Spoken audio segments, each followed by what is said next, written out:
I don't know what, people are literally calling me 10 times a week, "Oh, I heard you stopped recycling now." And the issue is we've had a series of truck problems, which have disrupted the normal recycle model. But I can guarantee everybody that Jennifer and the mayor, they're very, very serious about recycling. And it's all going to the same recycle center in Loxley.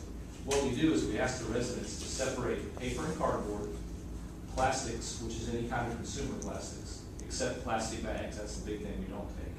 And then the third one is glass and cans. Those are basically the three constituent materials that the city picks up from the residents. We bring them in a truck to our recycle center, which we're going to plan a meeting where we can actually go there and I can show you guys the equipment and the facilities there. And we basically bale them in this hydraulic baler, which makes a big square cardboard, paper, and even plastic bales. Then we load the bales into a tractor-trailer cab or a trailer, which goes to Loxley to the recycle center. And we sell that to them for a commodity price, which is anywhere from $17 a ton on the low side for, say, just scrap materials, up to $105 a ton for finished paper. So, for instance, newspapers or white paper like this, if I had a ton of it, they would give me like anywhere from $105 to $125 a ton. And it's based on what's called commodity pricing, which is basically weekly, monthly, and quarterly. The guys in New York said, what is the current price for scrap paper, cardboard, finished paper? There's about 25 different categories. Basically, our big one is cardboard and paper. We make 85% of our revenue from cardboard and paper. Because it's so dense and we get so much of it from the businesses and the residences, we take that money and put it right into the general fund, which last year was $110,000, which is very significant. That's not chump change, especially for a city like Fairhope.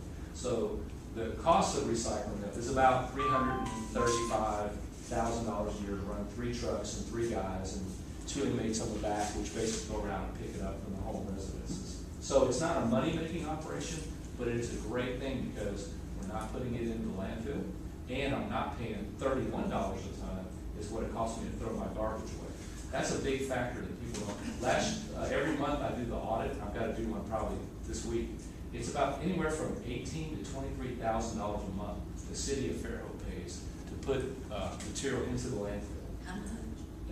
Anywhere from $18,000 to $24,000 a month. And that's our tax dollars right there. Just so and also, if we were to recycle twice as much, would the expenses be twice as much, or would it be less? It's a great question because with just a little increase in cost, in other words, they're going to drive by. The overhead is what it is. Exactly. It's basically fixed costs on the collection side. So they're going to drive past my house every week, whether I put something out or not.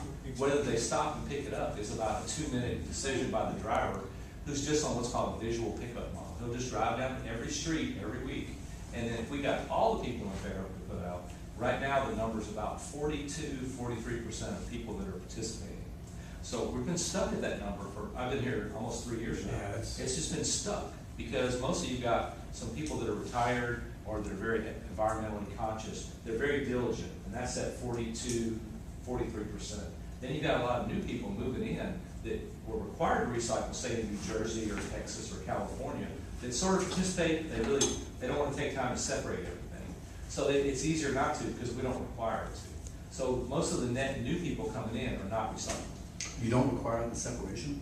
No, sir. We ask for voluntarily people to separate.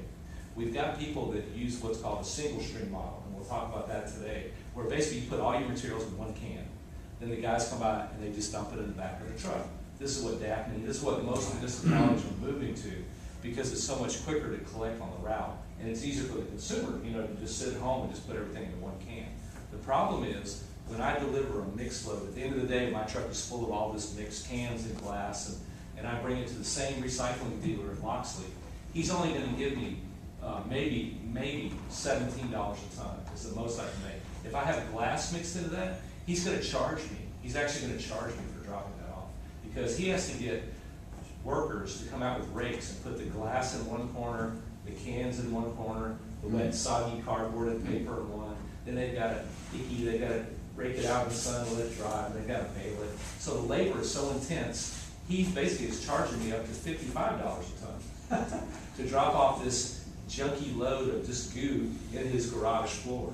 And what's happened is, Mr. Ford will tell you, the last year we've had so many problems with these recycle trucks and garbage trucks breaking down, and we don't have our full fleet available. We've been forced to mix it, put everything in the back of the truck. And so we basically lost, last year, we haven't made that $110,000. We've made maybe like $23,000 or $24,000. So I'll do the numbers of where we're at. People think we're dumping it in the dump.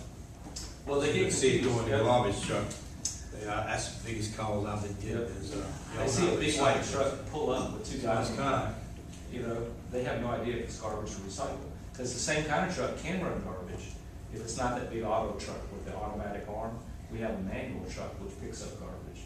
And the same guys are picking up recycle, but it's a completely different route, you know, so that's why we're getting a lot of calls. Oh my God, are you just throwing away my recycle? Yes. I don't want to recycle anymore. You guys are crazy. And it's going to the same place. What they're seeing is we're just responding, instead of 3 and 4 trucks, I might have only 1 or 2 trucks on the whole route. And those poor guys are out there until 6 o'clock at night, from 5 in the morning till 6 at night, just picking up recycle. How do we get from 42% to 90%? You know, how do we do that?